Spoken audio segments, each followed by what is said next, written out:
Hello friends, welcome back to my YouTube channel. Is your baby girl Mama? What's up?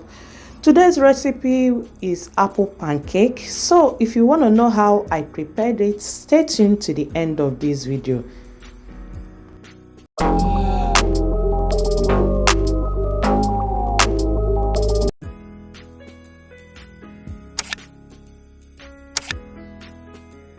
So guys, to begin, I'll start by peeling the apples. I'm going to be using these 2 apples.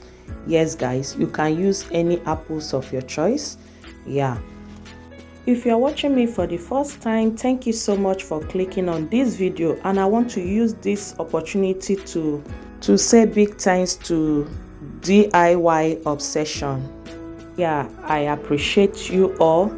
And if you are my OG returning subscribers, thank you guys so much. I don't take each and every one of you for granted. I appreciate each and every one of you. And if you have not subscribed, please let's be friends by smashing that sign that says subscribe and turn on the notification bell so that you don't miss out whenever I upload new videos like this. I normally upload videos on weekly basis. Yeah, so continue watching guys, and feel free to share your thoughts at the comment section down below. Okay guys.